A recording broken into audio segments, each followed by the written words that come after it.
الحمد للہ رب العالمین، الصلاۃ والسلام علی سید المرسلین، اما بعد، فاعوذ باللہ من الشیطان الرجیم، بسم اللہ الرحمن الرحیم۔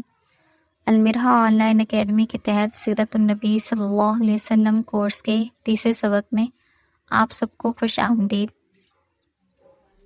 کل ہم نے آپ صلی اللہ علیہ وسلم کی اولاد کے بارے میں پڑھا تھا کہ آپ کے 3 بیٹے تھے جو بچپن میں ہی وفات پا گئے تھے، اور 4 بیٹیاں تھیں، حضرت فاطمہ، حضرت زینب، حضرت رقیہ اور حضرت ام کلثوم۔ آج ہم آپ صلی اللہ علیہ وسلم کی بیٹیوں کے بارے میں پڑھیں گے کہ آپ صلی اللہ علیہ وسلم کی 4 صاحبزادیاں حضرت فاطمہ رضی اللہ تعالی عنہ باجماع امت تمام صاحبزادیوں میں افضل تھی۔ نبی کریم صلی اللہ علیہ وسلم نے ان کے حق میں فرمایا ہے کہ وہ جنتی عورتوں کی سردار ہیں۔ ان کا نکاح 15 برس 5.5 ماہ کی عمر میں حضرت علی کرم اللہ وجہہ سے ہوا۔ 480 درہم مہر مقرر کیا گیا۔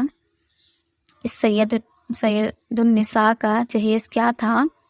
ایک چادر، ایک تکیہ جس میں کھجور کے درخت کا غوطہ بھرا ہوا تھا، ایک چمڑے کا گدا، ایک بان کی چارپائی، ایک چھاگل، 2 مٹی کے گھڑے، 2 مشکیزے اور ایک چکی۔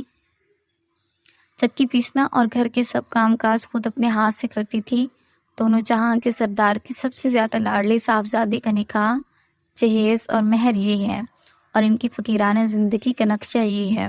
کیا اس کو دیکھ کر بھی وہ عورتیں نہ شرمائیں گی جو شادی بیاہ کی رسموں میں دین و دنیا کو تباہ و برباد کر دیتی ہیں؟ اس میں خداوند تعالیٰ کی بہت بڑی حکمت تھی کہ رسول اکرم صلی اللہ علیہ وسلم کی پسری اولاد زندہ نہ رہی، صرف دختری اولاد سے آپ صلی اللہ علیہ وسلم کی نسل دنیا میں پھیلی، لیکن بیٹیوں میں بھی صرف فاطمہ رضی اللہ تعالیٰ عنہ کی اولاد باقی رہی۔ صاحبزادیوں میں بعض کی اولاد ہی نہیں اور بعض کی زندہ نہ رہی۔ حضرت زینب رضی اللہ تعالیٰ عنہ کا نکاح ابو العاص بن ربیع سے ہوا۔ ان سے ایک لڑکا پیدا ہوا جو تھوڑی عمر میں انتقال کر گیا، اور ایک لڑکی امامہ پیدا ہوئی جن سے حضرت علی کرم اللہ وجہہ نے حضرت فاطمہ رضی اللہ تعالیٰ عنہ کے بعد نکاح کیا، لیکن ان سے بھی کوئی اولاد نہ ہوئی۔ حضرت رقیہ رضی اللہ تعالیٰ عنہ حضرت عثمان غنی رضی اللہ تعالیٰ عنہ کے نکاح میں آئی اور ہجرت حبشہ میں آپ صلی اللہ علیہ وسلم کے ساتھ رہیں۔ 2 ہجری میں غزوہ بدر سے واپسی کے وقت لا اولاد اس دنیا سے رخصت ہو گئی۔ ان کے بعد 3 ہجری میں ان کی دوسری بہن یعنی ام کلثوم کا نکاح بھی رسول اکرم صلی اللہ علیہ وسلم نے حضرت عثمان سے کر دیا۔ اسی وجہ سے حضرت عثمان کا لقب ذو النورین ہے۔ 9 ہجری میں ان کا بھی انتقال ہو گیا۔ اس وقت حضور صلی اللہ علیہ وسلم نے ارشاد فرمایا کہ اگر میرے پاس کوئی تیسری لڑکی ہوتی تو اس کو بھی حضرت عثمان کے نکاح میں دے دیتا۔ عورتیں یاد رکھیں، سیرت کی معتبر روایات میں ہے کہ ایک مرتبہ حضرت عثمان رضی اللہ تعالیٰ عنہ سے ناراض ہو کر آپ صلی اللہ علیہ وسلم سے شکایت کرنے آئے۔ آپ صلی اللہ علیہ وسلم نے فرمایا، مجھے پسند نہیں کہ عورت اپنے خاوند کی شکایت کیا کرے، جاؤ اپنے گھر بیٹھو۔ یہ ہے لڑکیوں کی وہ تعلیم جس سے ان کی حیات دنیا اور آخرت دونوں درست ہو سکتی ہیں۔ آپ صلی اللہ علیہ وسلم کی باقی ازواج مطہرات رضی اللہ عنہن، حضور اکرم صلی اللہ علیہ وسلم نے حضرت خدیجہ رضی اللہ تعالیٰ عنہ کی حیات میں کسی اور سے نکاح نہیں کیا۔ ہجرت سے 3 سال پہلے جب ان کی وفات ہو گئی اور آپ صلی اللہ علیہ وسلم کی عمر 49 برس میں پہنچی تو اور خواتین بھی آپ صلی اللہ علیہ وسلم کے نکاح میں آئی، جن کے نام یہ ہیں: سودا بنت زمعہ رضی اللہ تعالیٰ عنہ، عائشہ رضی اللہ تعالیٰ عنہ، حفصہ رضی اللہ تعالیٰ عنہ، ام سلمہ رضی اللہ تعالیٰ عنہ، زینب بنت خزیمہ رضی اللہ تعالیٰ عنہ، زینب بنت جہش رضی اللہ تعالیٰ عنہ، جویریہ رضی اللہ تعالیٰ عنہ، ام حبیبہ رضی اللہ تعالیٰ عنہ، صفیہ رضی اللہ تعالیٰ عنہ، میمونہ رضی اللہ تعالیٰ عنہ۔ یہ 11 ازواجات ہیں جن میں 2 آپ صلی اللہ علیہ وسلم کے سامنے وفات پا گئیں اور 9 آپ صلی اللہ علیہ وسلم کے وفات کے وقت زندہ تھیں، اور یہ باجماع امت صرف آپ صلی اللہ علیہ وسلم کی خصوصیت تھی۔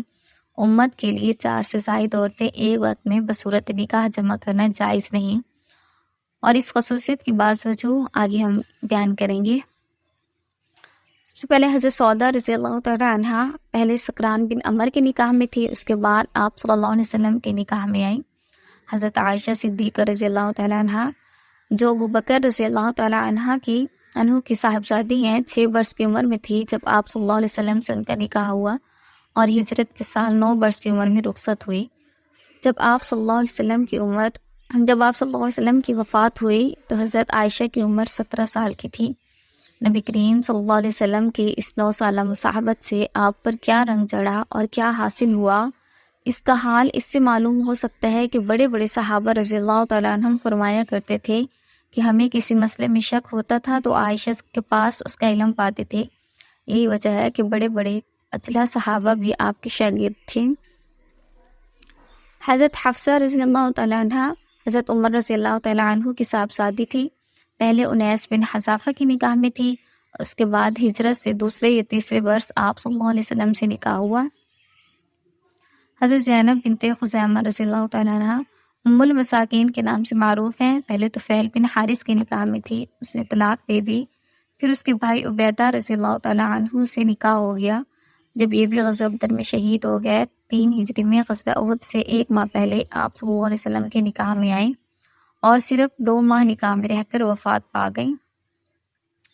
حضرت ام حبیبہ رضی اللہ تعالیٰ عنہ ابو سفیان کی بیٹی ہیں، پہلے عبید اللہ بن جہش کے نکاح میں تھی، ان سے اولاد بھی ہوئی۔ یہ دونوں مسلمان ہو کر حبشہ ہجرت کر گیا، وہاں پہنچ کر عبید اللہ بن جہش نصرانی ہو گیا اور ام حبیبہ رضی اللہ تعالیٰ عنہ اپنے ایمان پر قائم رہی۔ اس وقت رسول اکرم صلی اللہ علیہ وسلم نے نجاشی شاہ حبشہ کو خط لکھا کہ ام حبیبہ کو حضرت صلی اللہ علیہ وسلم کی طرف سے پیغام نکاح دے دیں۔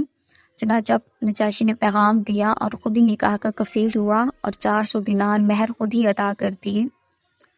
حضرت ام سلمہ رضی اللہ تعالیٰ عنہ حضرت ام سلمہ رضی اللہ تعالیٰ عنہ کا نام ہندہ ہے، پہلے ابو سلمہ کے نکاح میں تھی جن سے اولاد بھی ہوئی۔ جمادی ثانی 4 ہجری میں اور بعض روایت کے مطابق 3 ہجری میں آپ صلی اللہ علیہ وسلم کے نکاح میں آئیں۔ کہا جاتا ہے کہ حضرت ام سلمہ نے تمام ازواج مطہرات کے بعد انتقال فرمایا۔ حضرت زینب بنت جہش رضی اللہ تعالیٰ عنہ آپ صلی اللہ علیہ وسلم کی پھپھی کی بیٹی ہیں۔ آپ صلی اللہ علیہ وسلم نے ان کا نکاح زید بن حارث سے کرنا چاہا تھا، جن کو آپ صلی اللہ علیہ وسلم نے آزاد کر کے اپنے متبنہ بنا رکھا تھا، یعنی لے پالک بیٹا، مگر چونکہ حضرت زید رضی اللہ تعالیٰ عنہ ان کے ساتھ غلامی کا نام آ چکا تھا، اس لیے زینب رضی اللہ تعالیٰ عنہ اس کو پسند نہیں کرتی تھی، مگر حضور صلی اللہ علیہ وسلم کے تعمیل ارشاد کے لیے راضی ہو گئی۔ 1 سال کے قریب زید رضی اللہ تعالیٰ عنہ کے نکاح میں رہی، مگر چونکہ طبعی موافقت نہ تھی، ہمیشہ شکر رنجی رہا کرتی، یہاں تک کہ زید رضی اللہ تعالیٰ عنہ نے حضور صلی اللہ علیہ وسلم کی خدمت میں حاضر ہو کر طلاق کا ارادہ ظاہر کیا۔ آپ صلی اللہ علیہ وسلم نے ان کو سمجھا کر طلاق سے روکا، لیکن پھر بھی کسی طرح سے موافقت نہ ہوئی۔ جب وہ آزاد ہو گئی تو آپ صلی اللہ علیہ وسلم نے ان کی تسلی اور دلجوئی کے لیے ان سے نکاح کرنا چاہا، لیکن اس وقت عرب کے خیال میں متبنہ کو اصلی بیٹے کے برابر سمجھا جاتا تھا، اس لیے عام لوگوں کے خیال سے آپ صلی اللہ علیہ وسلم اس نکاح سے رکتے تھے کہ لوگ کہیں گے کہ بیٹے کی بیوی سے نکاح کر لیا۔ لیکن چونکہ یہ جاہلیت کی رسم تھی، اس کا مٹانا اسلام کا فرض تھا، اس لیے آیت نازل ہوئی کہ آپ لوگوں سے ڈرتے ہیں، حالانکہ آپ کو اللہ سے ڈرنا چاہیے۔ فرض 4 ہجری میں اور بعض روایت کے مطابق 3 ہجری یا 5 ہجری میں خداوند عالم کے حکم سے حضور اکرم صلی اللہ علیہ وسلم نے خود ان سے نکاح کر لیا، تاکہ لوگوں کو معلوم ہو جائے کہ لے پالک بیٹے اصلی بیٹے کا حکم نہیں رکھتے۔ اس کے بعد قطع تعلق اور اس کی بیوی کے بعد قطع تعلق حرام نہیں ہوتا۔ جن لوگوں نے خدا کے اس حلال کو عقیدتاً یا عملاً حرام کر رکھا ہے، وہ آئندہ اس غلطی سے نکل جائیں اور جاہلیت کی رسم ٹوٹ جائے۔ لیکن اس دیرینہ رسم کا ٹوٹنا جب ہی ممکن تھا کہ آپ صلی اللہ علیہ وسلم خود عملاً اس کا نفاذ کریں۔ حضرت زینب رضی اللہ تعالیٰ عنہ کے اس نکاح کے متعلق جو کچھ بھی یہاں ہم نے پڑھا ہے، یہ نہایت صحیح روایات اور حدیث میں لکھا ہوا ہے، جن کو صحیح بخاری کی شرح میں حافظ حدیث علامہ ابن حجر نے نقل کیا ہے۔ اس کے علاوہ جو لغو روایات مشہور کی گئی ہیں، وہ سب منافقین اور کفار کی کھڑی ہوئی ہیں، جن کو بعض مسلمان مورخین نے بھی بلا تنقید نقل کر دیے ہیں، وہ محض جھوٹ اور افتراء ہیں۔ حضرت صفیہ بنت حی رضی اللہ تعالیٰ عنہ حضرت ہارون علیہ السلام کی اولاد سے ہے۔ یہ صرف ان کی خصوصیت تھی کہ ایک نبی کی صاحبزادی اور ایک نبی کی زوجہ تھی۔ پہلے کنانہ بن ابی الحقیق کے نکاح میں تھی، اس کے بعد آپ صلی اللہ علیہ وسلم کے نکاح میں آئی۔ حضرت جویریہ بنت حارث خزاعیہ بن المسلک کے سردار حارث کی بیٹی ہیں، جنگ میں گرفتار ہو کر آئی تھی، پھر آپ صلی اللہ علیہ وسلم کے نکاح میں آئی اور ان کی بدولت ان کا تمام قبیلہ آزاد ہو گیا اور ان کے باپ مسلمان ہو گئے۔ حضرت میمونہ بنت حارث حلالیہ رضی اللہ تعالیٰ عنہ اول مسعود بن عمر کے نکاح میں تھی، اس نے طلاق دے دی تو ابو رحم سے نکاح ہو گیا۔ ان کی وفات کے بعد آپ صلی اللہ علیہ وسلم کے نکاح میں آئیں۔ یہ آپ صلی اللہ علیہ وسلم کی آخری ازواج میں سے ہیں۔ اس کے بعد آپ صلی اللہ علیہ وسلم نے کوئی نکاح نہیں کیا۔ ان کے علاوہ وہ بعض خواتین سے نکاح ہوا مگر ان کو اشراف صحبت حاصل نہیں ہو سکا، یعنی وہ آپ صلی اللہ علیہ وسلم کے ساتھ نہیں رہ سکی، بلکہ قبل از رخصت ہی بعض سے علیحدگی ہوگی۔ کل ہم انشاءاللہ تعدد ازواج کا مسئلہ پڑھیں گے کہ آپ صلی اللہ علیہ وسلم کے اتنے زیادہ نکاح کرنے کی حکمت کیا تھی انشاءاللہ۔ السلام علیکم ورحمۃ اللہ وبرکاتہ۔